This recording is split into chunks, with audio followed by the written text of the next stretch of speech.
Well, folks, welcome back to Performance Process. Today, we are continuing our mini-series all about aero testing with a deep dive into real-world aero testing. I'm joined by John Buckley, founder of Streamlines, the British company behind the Cirrus drag measurement system, an outdoor testing tool being used by World Tour teams, bike fitters, and equipment developers to figure out what actually makes us faster in the real world. We talk about why aero testing can be so tricky, how conditions in the wind tunnel often don't match the real world, and how teams and manufacturers are starting to rethink what they test, where, and why. It's a fascinating look behind the scenes of performance optimization, and it's not just for the pros or performance-minded. If you're curious about how to make better decisions with your own setup, or you want to understand some of the aero claims bandied about, this episode is a great place to start. So, let's get into it. John Buckley, welcome to the podcast. Thanks for joining us today. We're here to discuss aero testing as part of the series that we have running on the topic. You said previously that I made aero testing sound like a nightmare, and that you've made that nightmare easy, or you've solved that nightmare. You've turned it into a dream, effectively. Before we delve into that, can you tell me a bit about yourself and the company that you've founded? Yes, my name is John Buckley, and I'm the founder of Streamlines. Streamlines is a company which specializes in outdoor aerodynamic measurement. My background is as a aerodynamicist, specifically in racing cars. I worked in Formula One for a bit over 10 years. I worked for moving backwards through Mercedes, Braun, Williams, and Renault. And I've also worked on several Le Mans winning cars. Got into cycling kind of through triathlon. Did some wind tunnel tests while I was at Mercedes. At the time, sort of real-world validation was a big thing. And I think there was also a case that I was more efficient in the wind tunnel than I was on the road. And I kind of thought, okay, well, we could probably, let's see, I've got a power meter and, could I get a CDA from the road? It was a bit of a pet project for a while. And then around 2016 with Barney Garud, who I think you know, and now is of Aero Sensor, we formed VeloSense. And so VeloSense, we were developing probes up until around like 2020, 2021. We split into two different companies. And so founded Streamlines in 2021. We're now, I think that early funding, we got an Innovate UK grant, which was about £500,000. And that was specifically to say that we could measure drag accurately outdoors, but it was a laborious process. And that funding was to say, these are all the pain points. How can we automate this system? We have automated the entire system, and so that's what we're bringing to market now, which is the Cirrus aerodynamic measurement system, which allows accurate, precise, and quick drag measurement in an outdoor environment. So yeah, you've founded Streamlines. You've got your aero testing system. That's Cirrus aero testing system. It's not yet available to the public, and it's more of a device developed for professionals. It's a device that Visma Lisa Bike have used for their aero testing in the past, and still currently, if I'm correct. It's more targeted towards like OEM partners rather than the mass market.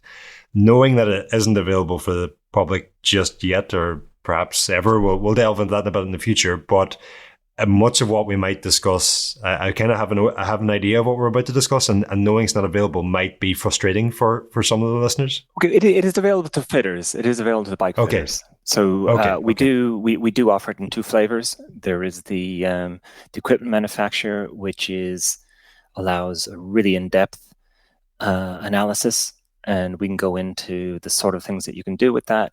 And then we have a bike fitter package, which consists of an upfront cost, and then you're able to use that as much as you like. We will start charging it'll be late 2025. There will be either a subscription or a per rider fee for that. And part of the reason for that is it's an ongoing package that any developments we come out, the fitters do work with that, and we provide one-to-one consultation there with that. That's why we don't sell it as just a pure consumer device. Just as that, I think this is still it's still a new technology, and I think it goes smoother when you've got a helping hand. Well, putting myself in the pure consumer's shoes, some of what we're about to discuss might be frustrating that it's not publicly available in that way. Nevertheless, I wanted to have you on the show because of what you've just discussed in terms of it's a device that is available to fitters. It's something that professionals are using. It's something that's maybe going to affect what the bikes that the general consumer is buying in future. But for those who are unaware of Cirrus at the moment and Streamlines, can you give us like a 10,000 foot view? What is Cirrus? So Cirrus it's a drag measurement system. It's a vertically integrated system consisting of hardware, on-bike software, cloud software, and a web portal. And how it works is we take a stretch of road, usually about a kilometer. It can be a bit less. It can be as low as 600 meters. We mark 2 GPS gates. That's marked very similar to like how you drop a pin on like Google Maps. You can just do that on the app. You mark down the 2 pins, and the course needs to be relatively straight and relatively flat. It can have some hills, but it doesn't need to be completely flat, and it just needs to be a suitable surface. The rider then will ride out and back between the gates. Once they've done one traverse, you can then see the drag on a mobile phone, so on the portal or on an iPad or a laptop. I think that, you've had other people on the podcast, with Aero testing methods, and think there's a number of things behind the scenes that we're doing differently. But I would say our big differentiator is that we've refined the system that we can set up generally in about 10 minutes. And then we can get 10 configurations done in 2 hours. And we can provide a resolution of usually between 1 and 2 watts. So if you're trying to measure what's the difference between this and this, if it's greater than 1 or 2 watts, we'll be able to tell you yes or no on that within that 2 hours. So you can have 10 questions. You can go into the test with 10 questions. The big caveat there is if they're big bike changes, the test will take longer. But something like 10 different helmets. Yes. Is that yes? Okay. And I mean, you can ask. I think you tested 6 helmets in an hour or something, no, or an hour. And a half. Yeah. Unfortunately, my testing opportunities have been severely limited this year due to weather and now injury. But I'm still hopeful of doing a bit more this year. And that the one afternoon that I did have, I can't remember the exact number, but I was able to get a considerable number of helmet, let's say, configurations. Swapping helmets, the configuration seems a bit overkill of a description for swapping helmets, but that's what you're saying is possible, is something like 10 helmets or 10 skin suits or something to that effect. Or just anything. You could do a helmet, you could do a rider position. The reason we say configuration is just what's the difference in B versus A. So you've made a change. Is that change? What's the drag difference between that change? What's your drag to start with? What's your drag from this change?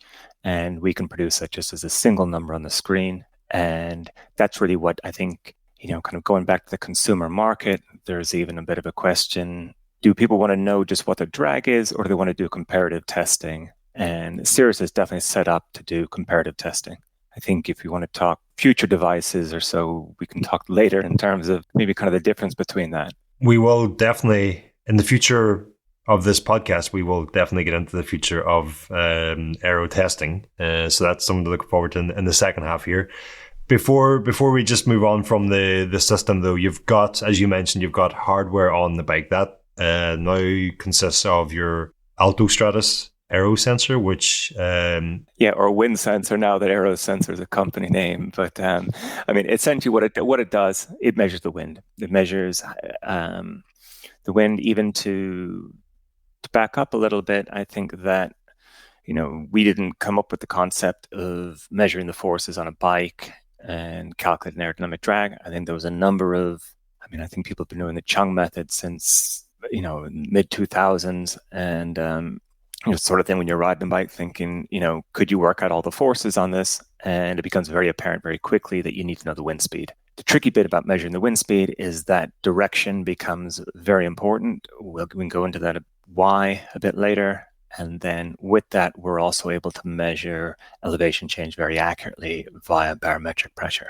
So that's hardware element one, which is our Altostratus wind sensor. And then we also have a body position sensor called the Forma. And so this measures your chin and chest position. And this came from early on. We realized that when we were doing comparative testing, that we couldn't keep the rider in the same position. And so we tried several different methods, such as ultrasound, and this was all at VeloSense. And we came up with this system of using infrared lasers to measure the rider position, and that works very accurately. And it is a consumer device, actually. You said we're not. Well, I mean, so that is available to consumers, and we've. I think the current Hour World record holder, I think, used that in his training, and so it's some videos of that online. So that's a second device. We have the body position sensor. And that's kind of like an accuracy check or a sense check. It's like you can use that connected to the overall system to evaluate, did the rider hold the same position from test run to test run? Exactly. Yes. Yeah. It's a device. It can connect to a Garmin or something. It feeds back on the screen showing your position, but then we also log the position. And so we can see if a rider moves during the test. And ideally, I'll elaborate on that a bit more later. We'll move to the hardware first. Mm-hmm. The third item is a speed sensor, and we actually make our own speed sensor now. A nice Aero-shaped one. Yeah. And a couple of reasons for that is... first of all, it was our most troublesome piece of equipment. It was both the one which caused us one of the most problems in fitting, and then because they're not normally considered a kind of a high quality component by, there's several of them available, you do end up with a lot of breakages. So we made our own. And then the other big important one, which we added, was that it works to microsecond timing, whereas most sensors only work to millisecond timing, and that means you can read a 4 hertz signal with it. The normal ones, they transmit at 4 hertz, but you need to smooth the signal out. The signal is very noisy. It's just small. You see people multiple magnets. It doesn't work. The signal's too noisy. It has to do with the amp profile. Anyway, we have our own speed sensor. And then the fourth item is we have a data logger, and it's actually just an Android phone. We've got a fancy case which we swap out for the water bottle location. It looks quite slick, but it works very well as a data logger, and it means that we can upload very quickly to the cloud system. And it means vertically integrated is that we're not reliant on any other third party to move the data and for you to see the data. And it means that we can log almost any device, and it also means that we can do things very quickly. So those are the 4 hardware points, and then we'll communicate through either Wi-Fi or a cellular connection up to the cloud. If you don't have one during the test, it's better to have one, as you can check the results right away. You can just log it on the Android, and it will save it, and then you can upload it later. But we recommend, especially if it's one of early time tests, initial tests, that you want that feedback right away, and that goes up to the cloud, and then you can view those results on a web portal, which either on a laptop, phone, or tablet. That's all the hardware and software on the system, I think. Oh, and we also, I mentioned with we have the Forma communicates with the Garmin. So we've got a CIQ app, and we are adding more to that, adding more testing feedback onto that CIQ app. And that's just for the rider to see as they're testing that, like that one brief session that I had earlier this year. One of the things that I kind of was missing was that Connect IQ app, just to sort of tell me, you're riding up and down this road for a reason. Things are being recorded. Yes, yeah. I think having that because feedback, the data logger, just to explain, is mounted. It replaces a bottle cage on the bike, and so on the down tube or the seat tube, you can't actually see it while you're riding. No, you can't. We used to try and mount that in the rider's view, and it's just with TT cockpits, it's just not practical. It's a mobile phone, effectively. It's a mobile phone, and we just found that with the we can mount that usually. Going back to the 10-minute setup, it's really just it's 2 M5s, and we can get that in there and mount it in a minute. So you got like 9 minutes left for the rest of the stuff. Yep. So you've detailed the hardware there, the software behind it. What's the process of testing with Cirrus look like? Is this it's not a device that you just go out and ride with. It's an out and back testing system. Yeah, we're really focused on out and backs, and maybe early next year we'll allow a loop function to where you can run a course. We would recommend a short course, probably like 1.5K or definitely under 2K. Running very long courses is not it's not efficient. it's just too much rider miles, because if you want to test a lot, you'll just, we generally feel that you want to only run the rider maybe 30 or 40K during the test, or between 20 and 40K, depending on how much you're testing. If you are doing very long loops or long traverses, you'll just wear out the rider. Makes the testing takes too long. So it's an out and back test.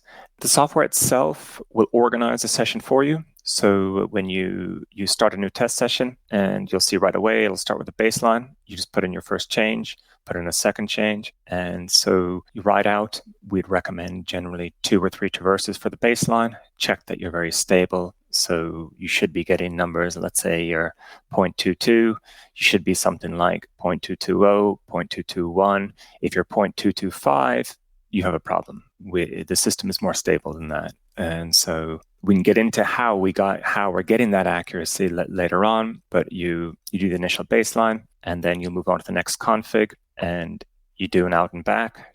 Currently, you hit start and stop log on the phone. So you'll hit start, go out, come back, hit stop. Within 10 seconds, you'll see the drag number on the portal, and you'll also see the difference to the baseline. So you can see whether that change was faster or slower, and then you can move to the next change. And am I correct in thinking that the idea is you would have those configurations pre-planned and loaded onto the portal, and then the device will automatically, if you've planned baseline, baseline, baseline, and then cask helmet, POC helmet, gyro helmet, baseline, as you go out and you ride your baseline position 3 times, and then you do cask, POC, and gyro. It doesn't know what you're doing, but you've already pre-planned the test, and so it automatically links each run to the pre-planned configurations. Exactly. And then you can add more while you're testing. You can add more configs, or you can move it to a different config. But we really recommend and I spent my career sort of wind tunnel testing. The whole adage of, it's always worth it. A battle plan is useless in battle, but it's, nevertheless, it's very important that you have one. And I think that with the testing plan, it is very important to at least start out with an idea what you're going to test, and then move on from there. Just regardless of any type of testing, once you start getting information back, especially if the test is happening quickly, you can get sort of information overload very quickly. On that point, do you envisage this as something that riders, I know we've already sort of covered this with it being a fitters and professionals device at the moment, but is your ideal scenario where a rider goes out and does this with a professional alongside them and conducts a test for them, and all the rider is doing is riding? Or is it also perfectly plausible that a rider might use your system on their own? They're the only person at the side of the road and work away? Because it seems like it's making both cases at the moment. I'm kind of wondering what's the intention. Both cases can definitely work. I think that it depends really on the changes that you want to do. I think that if you want to do a lot of simple changes, you can definitely have a rider go out and do that, and then they can even just check on their phone where they are, and then they can even just move to the different configs as they go, just to check that the runs are coming in. Yes, it can definitely work that way, and then also with a coach or a fitter as well, then they can look at the results and then kind of decide which changes to do next. How many runs or how many test configurations do you think are plausible in a given test, and how many do you need to be confident in the data you're seeing? Is like one baseline, one out and back, and a repeat baseline enough, or are you looking for multiple baselines, multiple runs? With the baseline, we would always recommend to repeat the baseline at least 2 out and back, or at least 2 out and backs, because the baseline is really it's really very important that's stable. It's also a bit of a diagnostic test that you see that you're repeating well, and I would even say a third one. And I would recommend the same thing for whether it's a wind tunnel test or a velodrome test as well. You need to establish the trust in the system, and it's absolutely very important. I mean, you can really make a mess in a wind tunnel test if you do one baseline and then you rip into the changes, and then you come back, your post baseline, and hey, it's moved. And so where are we? And so you can never do too many baselines, can you? Because you'll run out of time on the day. But I do think it's worth being generous on baselines for any type of testing. And so, but just getting back to your question, we're looking to even incorporate in like a confidence level, like so like a 95% confidence level, and we can generally achieve that with definitely within 4 kilometers and sometimes within 2 kilometers. So in the 2 kilometers is comparing the out to the back. And that's actually been quite hard to get that accurate. And now we're really getting to that place, because when you run an out and back, you sort of get a 0 for the elevation, sort of get a 0 for the wind as well, such that you'll have a tailwind going back and a headwind. You'll have a headwind one way and a tailwind the other. And so some of the errors are canceling out. And so you'll often see, if things aren't right, there'll be a big spread on that. Usually on the initial runs, go into this, the calibration all happens behind the scenes. It will close that gap right down. So you should be seeing the out and backs should be very close. It will be more than the sort of 2 watts, but it shouldn't be very big, because then that even indicates a problem. So I would say between 2 and 4 kilometers to establish a configuration. So that's, there I say, 10 configurations in 2 hours. The cyclists would have done 40K, which is pretty doable. And those 2 and 4 kilometers, like, am I right in thinking what you mean there is like 1 kilometer out, 1 kilometer back? That's 2, yes. And the 4 kilometers is doing that twice. Yes, yeah. So yeah, I can do some math.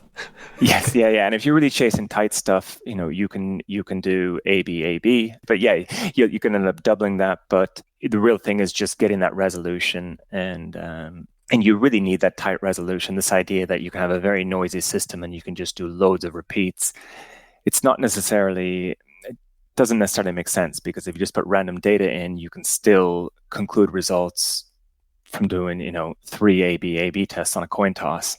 And if you don't have the resolution, you're not going to pick that out. And so I can go into a bit more how we get that resolution, because really a lot of stuff happens behind the scenes to get that. I'm thinking in answering that, you might actually answer the question I was going to ask next, was just like, how is the system working in the field? I know you're working with GPS gates and that. Is that where you're going there? I think that there's kind of about 2 or 3 levels. There's the level which I think any kind of an engineer will see right away. All right, well, I've got my power meter.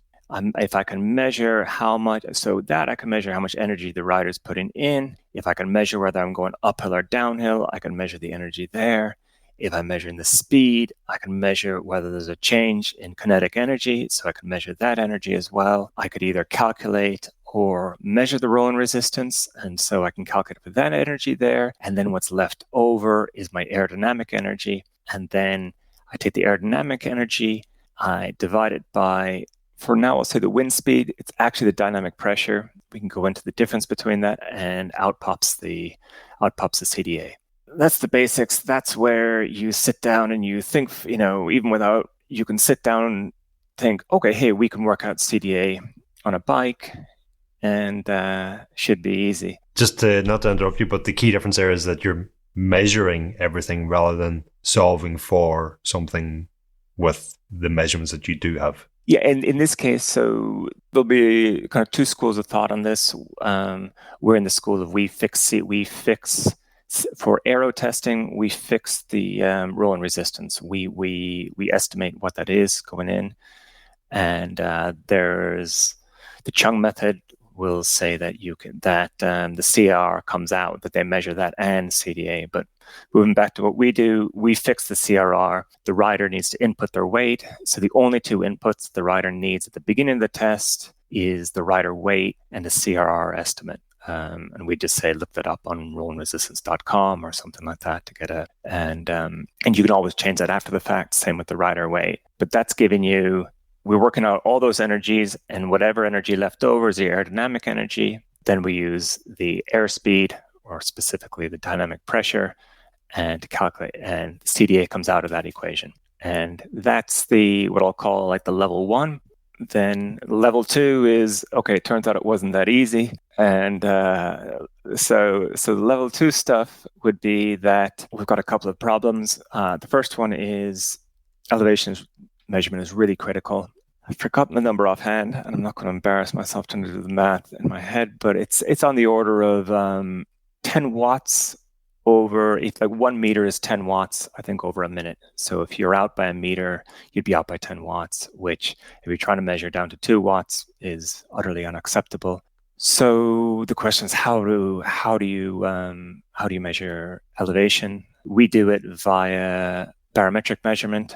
And the problem with barometric measurement is that there's a drift, just moves over the course of a day. And then we map that to GPS points. And because you've done it out and back, we're mapping multiple barometric points to multiple GPS points. From that, we're able to figure out very precisely the elevation. In some ways, it's a very satisfying one because once you've nailed it, and the ground doesn't move, and you keep getting the same answer for the elevation. So this is what I'm calling the level 2 ones. Okay, you need a good way of nailing the elevation. And some of this is going back to why the problem is if you just go out for a free ride and say, I'm just riding down a new road, the elevation measurement there can be tricky. How do you get a really accurate elevation? There, you can use GPS, you can use barometers, you can use accelerometers, and they're all challenging right now. I think even the really high-level GPS, in order to get a good elevation fix, this is like your non-standard. This is like survey quality. I think they take 10 minutes or something, so it doesn't look like that will provide a solution anytime soon. So our solution is once you've done a couple laps over that road, we can map out what that elevation difference is. I'm still saying what I'm calling kind of the second level problems, and the other second level problem is the probe calibration, or the probe. We can call the CP. We call it the CP correction. You can call it the stagnation around the probe. You can call it the probe calibration. That instance is as the air approaches the rider on the bike, the air slows down, and it's no longer traveling at what we call free speed. When you're measuring the airspeed, that airspeed is slower than the air that's, say, 3 meters in front of the bike or 2 meters to the left or the right of the bike. And you need to factor that in.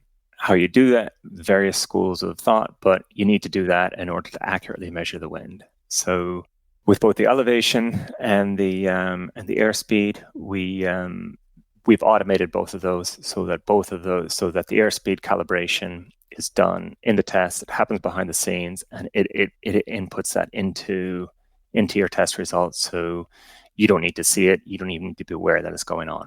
That's what I would call sort of where the level 2 problems are. And then you look at your results, especially on a windy day. Wow, we still have a lot of variation in our CDA and what's going on here. For me, at least, this is where the interesting one, because I don't know whether it's because it's new or not, but it's been very interesting. And I think it's interesting nonetheless, because a lot of this stuff isn't. I don't think anybody knows a lot of this stuff, which is how does the sail affect? We've got 2 issues going on. We have a variation with angle, when I say angle, I mean wind angle. You can call it yaw angle, you can call it crosswind angle. I'll use the 2 terms interchangeably. And this is that the wind is not coming from straight ahead. When you're riding the bike, the wind is coming from one side or the other. What that ends up doing is that actually puts on, especially on a time trial bike, that actually puts extra energy into the system. A time trial bike is able to sail on that wind, and that reduces the drag. You'll see this effect in a wind tunnel, and it's a very dramatic effect. 10 degrees or 12 degrees, you can see drag reductions of 15%. And if you don't account for that, you've got huge errors in your data. So that needs to be accounted for. And then, so this is what I'm calling your level 3 problems, is accounting for the wind angle. And then the other one is airspeed. An interesting one, I guess again, interesting is relative, but I think it's interesting. I'm just thinking here, we've got problems, man, but go on. Okay, yeah. So with the final one would be the speed effect, or more accurately, called the Reynolds number effect. And this is, as everybody likes to talk about, double layer skin suits, socks, turbulators. Everything that's doing is changing the airflow from laminar to turbulent. That changes at various speeds. It does not happen at low speed. It happens at a higher speed, and that effectively changes your CDA so that your CDA is dropping at speed. The interesting thing here is that we started testing like 2017, but we're really getting a lot of accurate numbers around, say, 2020. We weren't seeing such a big speed effect. We're seeing more and more of a speed effect, I think, because an awful lot of the optimizations now are around this Reynolds number. And so this speed effect, or this decrease in CDA with speed, is getting more and more prevalent, I think, with further optimizations. And just as a point of clarification, drag is a force, CDA is a number modeling that force. So CDA ideally stays constant, whereas drag as a force is going up with the square of airspeed. So at 40 kilometers an hour, it would be 4 times what it is at 20 kilometers an hour. If the CDA is dropping slightly, rather than it being 4 times, it might be 3.9 times. So drag isn't decreasing with speed, it's just not increasing quite as much as we would expect to be. And that's an important point. Yeah, it's not like the drag itself is decreasing, it's that it's not increasing quite as much as you would expect it to. And that's a very important clarification. I think it is, yeah, because what we might have heard from what you said before that was that the faster you go, the easier it is to go faster, because your CDA is dropping with speed. But we know that's not the case. And so your CDA can be dropping as your speed increases, but it's not getting easier to go faster. No, definitely not. Yeah. And just as a side note is that the force is going up with the square and the power is actually going up with the cube. So it's definitely not getting easier, and I think everyone can attest to that. I think we've pretty much covered off how the Cirrus system works. There's other things around. Well, we've already touched on that. Even there's just deep GPS gates that start and finish the test lap, and the system will recognize those, and you can adjust those post analysis. And that there is the portal also for like doing a lot of the analysis work, and perhaps that portal is something we should touch on before we move on. I do want to move on because you've just sort of got us into a fascinating discussion on the challenges of aero testing, which I think also leads us into what the future might hold as aero testing advances. But before we go there, do you want to just wrap up? Yeah, what is available in the post-testing analysis portal? Because I think having seen that, it's also quite interesting. Yeah, so the portal was something we realized very early on that we need a way of just analyzing our own data, and a number of kind of early users asked us what we use to analyze the data, and so it became very clear that the things available for looking at fit files are not really suitable in an aero testing, and so the portal is able to immediately show you all of the data that's collected in both sort of a tabular, a summary form showing you the single traverse average, a run, which is like the combination of the traverses, the config average, and then for a number of channels. And just as a slight note, the level of detail you can go into is quite a bit higher, much higher on what we call the equipment developer package and the fitter package. The fitter package, we can display, for instance, you can enter in the riders like race power, and we can show the performance in watts at that speed. We can show it as race time. We can show it as what your expected TT speed will be. So there's a number of different outputs we can show there, and then we can also show actual data plots as well, which can be useful when you're looking at the system. You can see the trace of like the body position as you ride, power versus body position. It's a data viewer. We've used it during our development, and you're able to view that via the web. And so the very first screen you see will just be the CDA and the delta. And in future, we can also alternate that to like watts as a delta, but then you can dig deeper and deeper into that.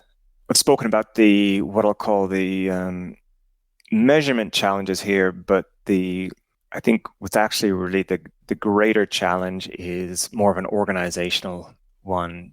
This even applies to, again, wind tunnel test and velodrome, and part of the reason why you want to have a plan coming in is that it's keeping track of where your runs are, and then it also stores any parameters. If you make a mistake on your weight, on your CRR, or anything like that, anything could be changed after the fact. All the data is stored in a raw form, and so you cannot make mistakes from entering in the wrong data initially. It's everything is stored in a raw format, and we're just trying to eliminating the mistakes and just making the testing simple and easy. So as you alluded to earlier, with looking on the phone, you can test, you can put in your runs beforehand, it'll just increment through them, show you what the CDA is, and show you the delta to it.